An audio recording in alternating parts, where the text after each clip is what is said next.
I've always been fascinated by DJs who scratch. I love the idea of a musical instrument that manipulates recorded sounds. But have you ever actually tried it? It's really hard. I can play several musical instruments pretty well, but I find turntables to be hard on a whole other level. So why is it got to be so damn tough? So damn tough. So damn tough.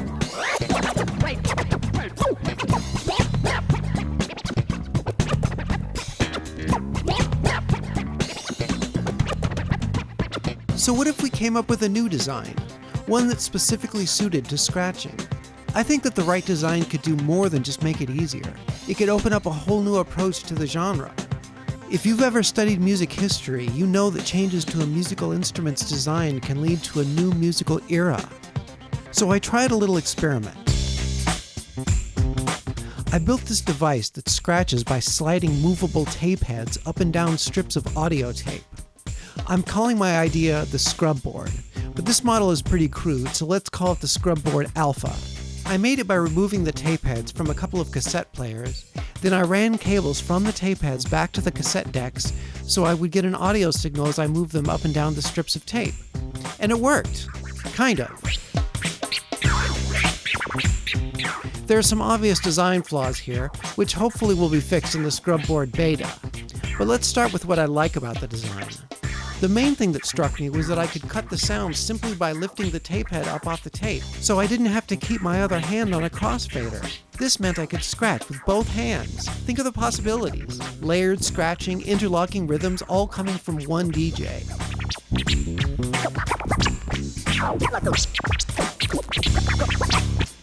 Unfortunately, having free-hanging tape heads would probably create some technical problems. Plus, I don't think it would be physically possible to achieve the kind of super fast fader effects that the DJ masters get. But let's not give up on the concept of fading and scratching with the same hand. How about this? In the ScrubBoard beta, we'll keep the tape head safely inside the device, but it will be mounted on a slider that moves up and down a track, like the faders on a mixing board. Then, on top of the slider, we'll mount a little two-fingered push button that achieves the same effect that a crossfader would. We'll call it the seesaw kill switch. Use your index and middle fingers on the seesaw, grab the slider with your other fingers, and bam, you're fading and scratching with the same hand. Okay, back to the ScrubBoard Alpha. It has another problem. It would be virtually impossible to move your hand steadily enough to actually play the sounds at their correct speed. With a turntable, you would just let go of the record and let the turntable motor do its job. Why is it got to be so damn tough? But with my design, there is no motor. So the ScrubBoard beta will need a motor. But how will it work? We could motorize the tape heads so that they automatically start moving forward when you let go of them. But I think I have a simpler idea. How about a tape loop? But not that sideways loop that you find in an old-fashioned tape delay box. Instead, let's make it like a conveyor belt. We'll mount 2 loops of tape on a belt loop with rollers on either end. That way there's still a long tape surface available to the sliding tape head. And let's give the belt a writable surface so you can mark your samples. And we'll make the sliders touch sensitive so the belt loop will stay still while you're scratching and it will turn when you let go. Just like how a record on a turntable starts turning when you let go. So damn tough. Now let's add some transport controls for the tape loop and a speed dial to change the pitch.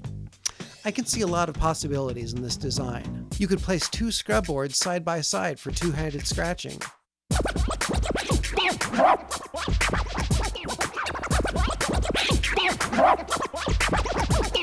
And how about a detachable arm piece with transport controls on one end, so you could strap on the ScrubBoard and play it like a guitar? Also, it occurs to me that a strip of tape has an A side and a B side, so you could put 2 versions of a sample alongside each other, and you could use the seesaw kill switch to alternate between them.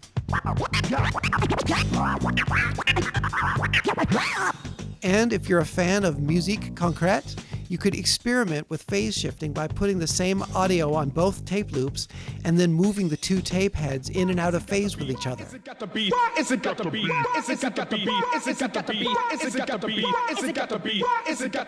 I have a lot of ideas for the ScrubBoard, and I'd love to share them all. If you'd like to hear more, please check out my Kickstarter page or go to jeremyseanbell.com.